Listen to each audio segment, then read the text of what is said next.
Hello. So just want to get this so it's far enough out so that you can see a little bit. I've been doing a little bit of watercolours with my kiddos today, which is what this page is all about. And I'd got some leftover paint. Please excuse the dog's clacky claws on the floor. He's kind of just getting settled back down again. And I've just been using two colours. One I know is this kind of, it's a dark blue, it's called Faience Blue. I think it's my Mary blue paint, and it's this lovely kind of dark blue colour. You can see it there. And the other one I've been using is something like a phthalo blue, maybe a red shade or a green shade, I'm not sure. And then I was mixing a little bit of an indigo in with that, which is kind of, you see here, kind of a dusky blue. So I've got some different little puddles of blue, and I'm just using up the leftover paint really. And what I'm doing is I'm going to layer some florals now, because I've got this smudge here. I'm going to go with a stem that kind of goes up and through that smudge like that to disguise it. And then I'm just basically putting a really stylised kind of leaf shape at the moment on the end. And I am trying not to be too fussy about it. And then I'm just going to put the same kind of stylised leaf shape and just fill it in. And I don't mind if there are a few white gaps. I'm going to do the same this side. And you can see I am just going in and doing, they're kind of like two curvy lines that meet at a point, aren't they? But it's that archetypal kind of leaf shape. This is a great little exercise for using up paint and whatever colours are left on your palette. You can even mix them all together and you get these lovely kind of muted tones, often really nice greys, sometimes really lovely earth tones. And I'm just going to work and use up these blues that are left here, and then I'll grab out whatever other palettes I've got hanging around that have got colour left in them. I do love this porcelain mixing palette that I'm using, but I tend to spread out and my paint goes into this massive puddle. It's harder to use it all up. So as we know, watercolours are going to dry lighter. So I've got this lovely quite intense blue at the moment here, but it's going to lighten up a little bit as it dries. And you can see I've nearly got to the bottom. Often if I've got time and if the leaves are still a little bit wet, I really like to go back down that stem now, just to kind of pull all those edges of leaves in. I like the effect it does. I think because this one's actually quite dry, because I did it a little bit ago, I can actually start doing the layering up now. I am adding a little bit of that brighter blue in here, trying to pull my pool of paint together if I can. And I'm just going to do probably the same kind of leaf at the moment. You can change it, so you could do a totally different one, but at the moment I just want ease.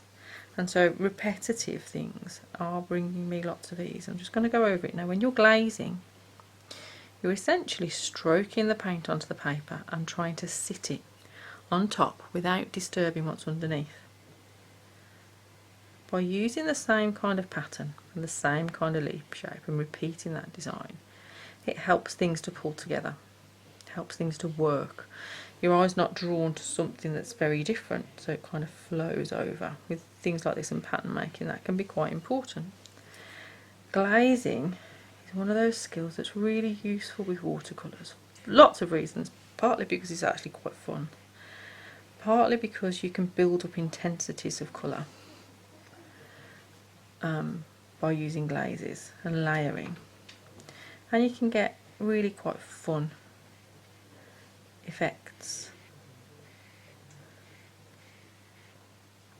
Now, I would find an exercise like this really mindful, and I would set myself up kind of setting my intention and thinking about those kind of three key principles of kind of being present and really focused on what I'm doing, and kind of in what I'm doing, not in my head and thinking about other stuff.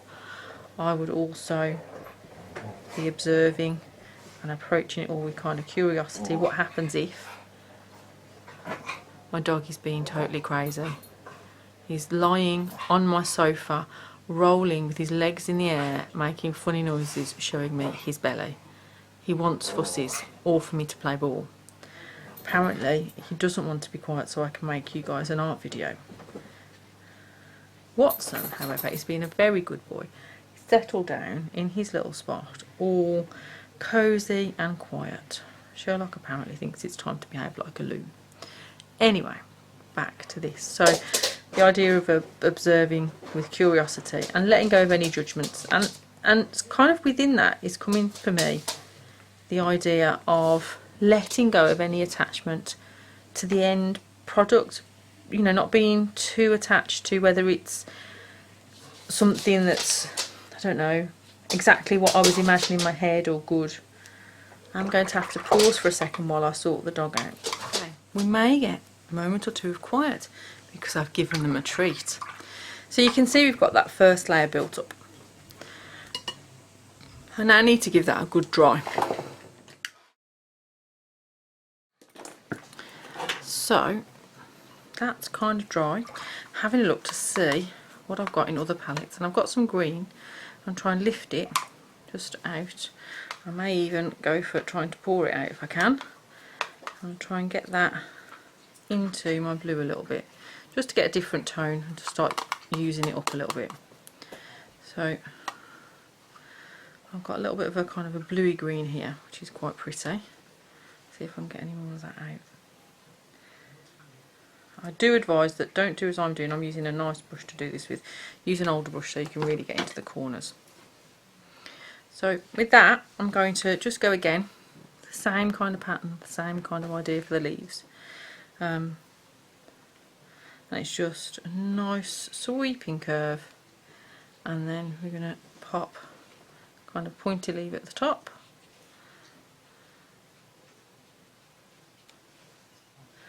And then we're going to just glaze. Remember, we're sitting it, we're stroking it to sit on the top. We're going to be gentle. If we need to add more colour, pick up colour on your brush and then just touch your loaded brush to the surface, and it will kind of drip more colour in for you on the surface that's already wet. Really gently. And then just drip in the colours. Now, I know little bits about some stuff to do with like perspective and colours and atmospheric perspective and all that kind of stuff. One of the things that I do know is that the further away from you things are, if you kind of look into the distance, the bluer they kind of get. So my blue tones are at the back, and then I'm going to start adding yellows and greens to those, getting warmer, and hopefully they should start to sit towards the front. But I really don't mind if that doesn't happen. It's a nice, interesting experiment. Equally, it would make a lot of sense if those tones that were at the back were kind of waterier and kind of more translucent and kind of misty is a good word for it. I'm just going to see if I can get a green that's close because I was running out. And just keep going with those leaves until I've got down to the bottom.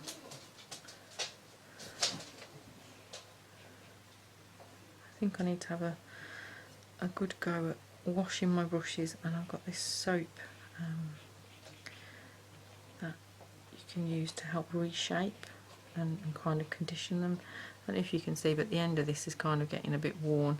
I really do like this big round brush. I've become very fond of it.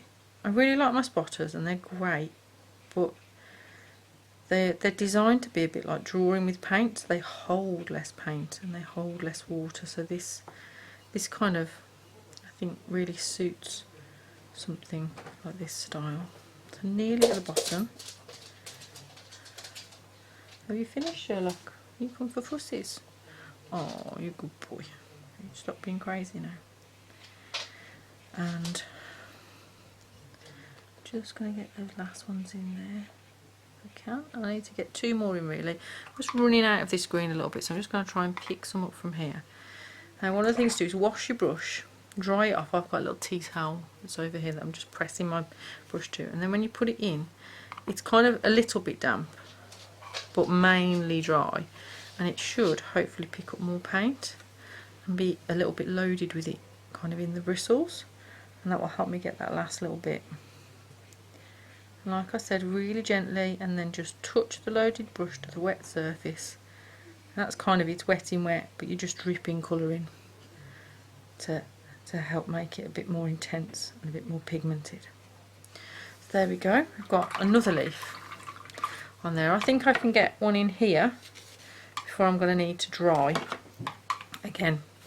So I've got this lovely kind of bright patch of green here, so I'm going to see if I can lift any of that out. I think really there's not enough in there for me to get a lot off, so what I'm going to do is I'm going to pick up a little bit of May green, which is a green that's kind of looks very similar to that, so I can at least use some of it.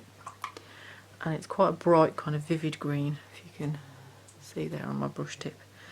And I'm popping some of that in, but pulling a little bit of this blue in just to make it a little bit cooler. Yeah, that's quite pretty. And I'm going to throw a curve. I'm going to make it come all the way up to here. Missed a bit there, that's okay. I'm going to just pop my pointy leaf on just there, like that.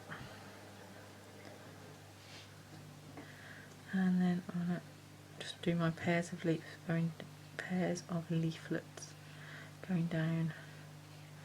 When they're like this and they're kind of opposite each other, they really remind me of ash and rowan leaves, because that's what they do. And elder, I think, does the same. They have these kind of leafy branches.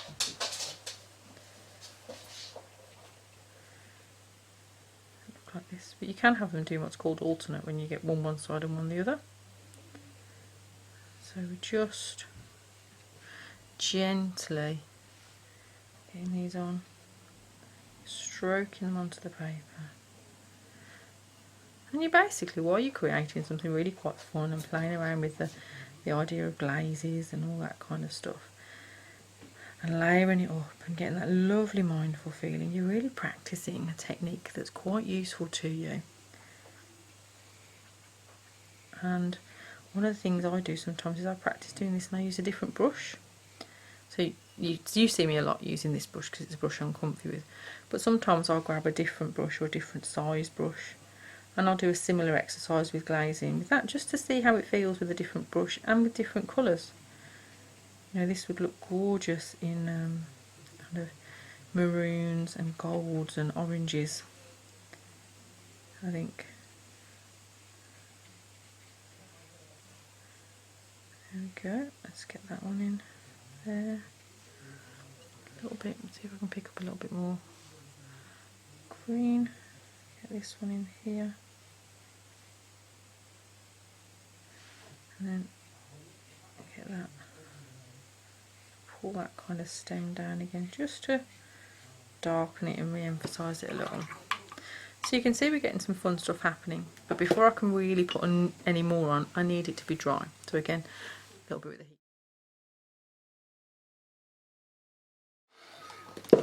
I really find these kind of patterns where they're all glazed really quite interesting and fun to look at. So I'm going to add in another green kind of layer. I'm just going for, I think, is this olive? Sap? It's not sap, I don't think. Oh, I don't think it's sap, I think it's an olivey green. It's quite a warm kind of green. I want to mix in a little bit of that May green with it, just because if they've got a little bit of the colour that went before, it can really be helpful pulling the colours together. I've got a nice pool of that here, and I am going to go that way and end here. Now you can see I've got more pigmented paint. This is kind of got more pigment in it. It's erring more towards kind of cream or whole milk, full fat milk in the UK. It's definitely full fat, erring towards, you know, a little bit of single cream maybe. It's not that creamy yet, I don't think.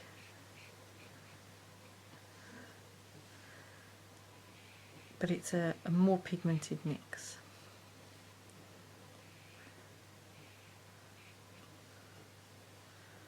Just again, just going down and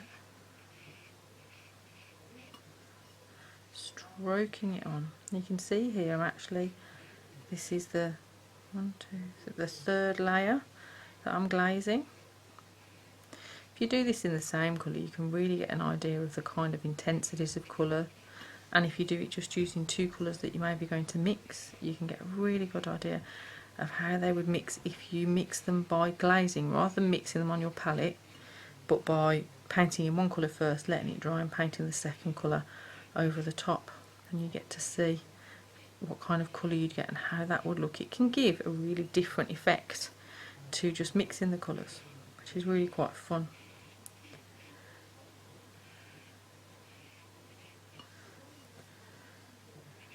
I'm making them a little bit bigger as I get closer to the bottom, if I remember to. Sometimes I don't, and I'm not worried if they're not totally even, if the leaves are the slightly different size, if the shape is changing a little bit. That's all good. This is just a really lovely exercise for me in doing some lovely glazes.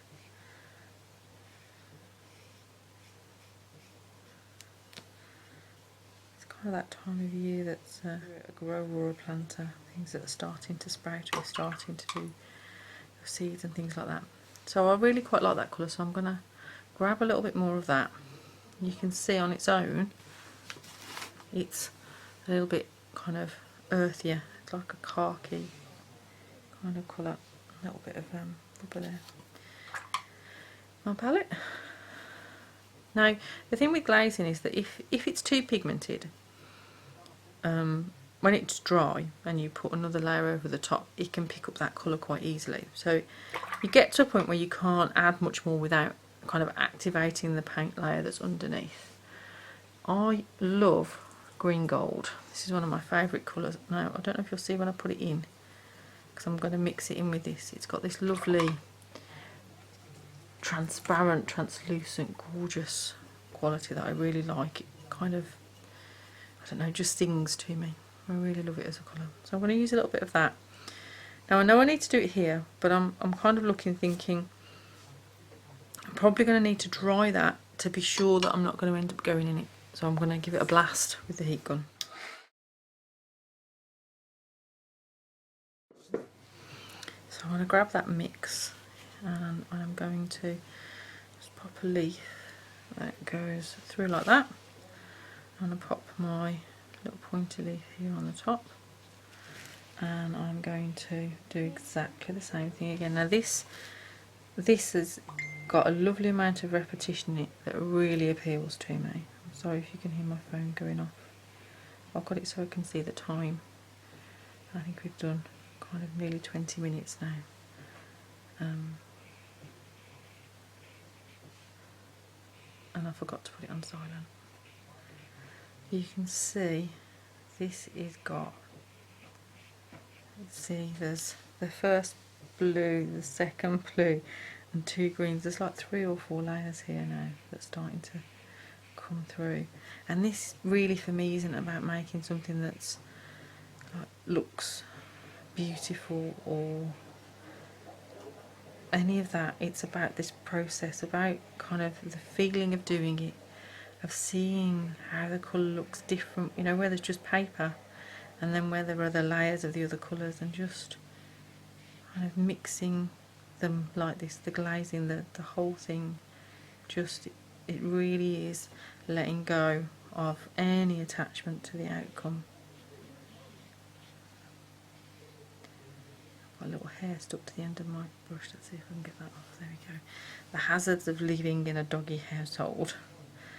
If I forget to cover my paints up, they're hairy the next morning. And brushes just always tend to catch hairs. My desk is hairy too. Those of you with dogs will understand exactly what I'm saying, I'm sure. And probably cats. I know my long-haired cats, when I had my 2 girls, were probably just as bad.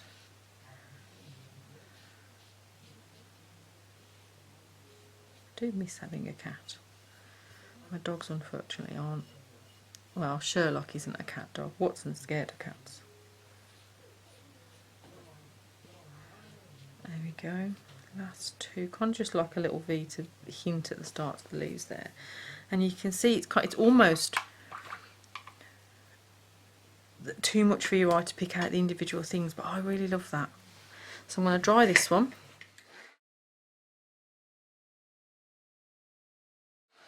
You may have noticed when I was drying that the paint was still quite wet, and if I'd have got my heat gun close it would have blown it everywhere.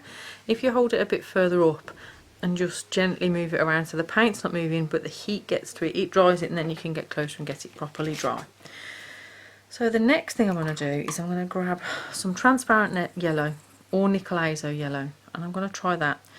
It's close in a way to the kind of translucency in the colour of green gold, but obviously it's more yellow. So I am just grabbing some of that, and I'm going to try putting that over the top because I think it just might be fun. In all honesty, I just think it might be fun. So I'm going to pop one just here. Do the point. And again, we're still glazing, we're still gently stroking it on. We're still kind of, if we need to add more intensity, once that leaf is wet, we're dripping the colour in.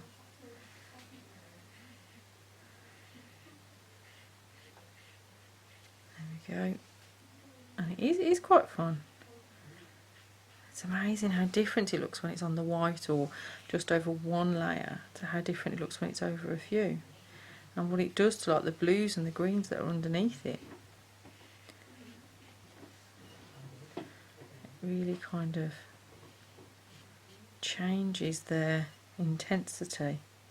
It'll be interesting to see how that changes when it's dry to when it's wet, because getting used to what your paints are like when they're dry and when they're wet and how they change is kind of important. You know, watercolours, you can get these lovely intense colours when they're wet, and then they dry and it doesn't look so intense. And sometimes that's about building up the layers, sometimes it's about knowing how the colours behave, sometimes it just is.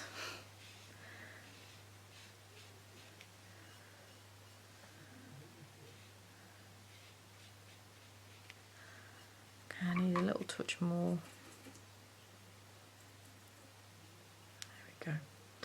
A little bit of water in there.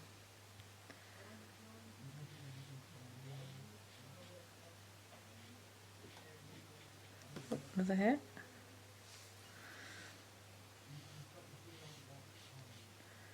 There we go.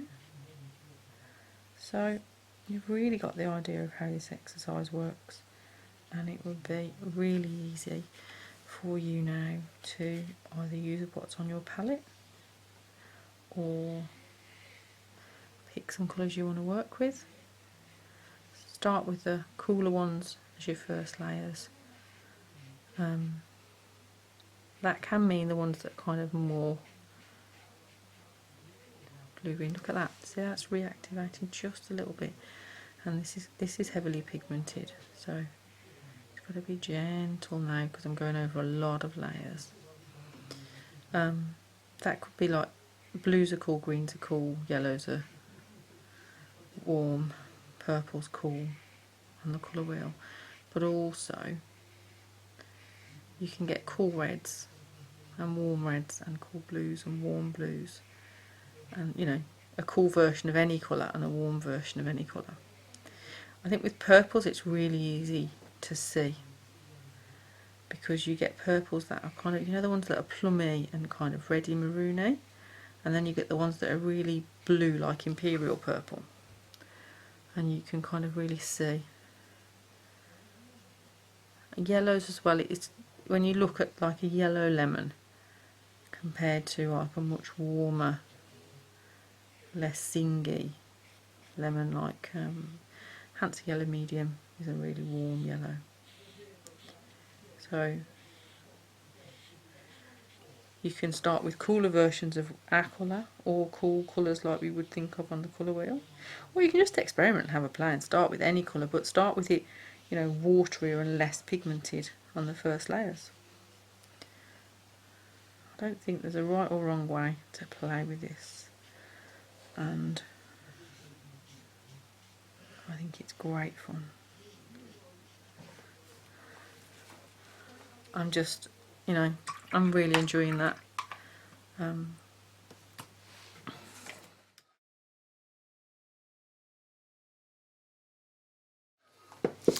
one of the great things about doing this and doing it over and over again is you get to really practice the process, you get to really enjoy it, you get to not worry about what the end result looks like, but you also get to know the points at which you could have stopped, and you get to learn how your paints work together and how the different intensities of pigment work together, and you get to know that point where if I stop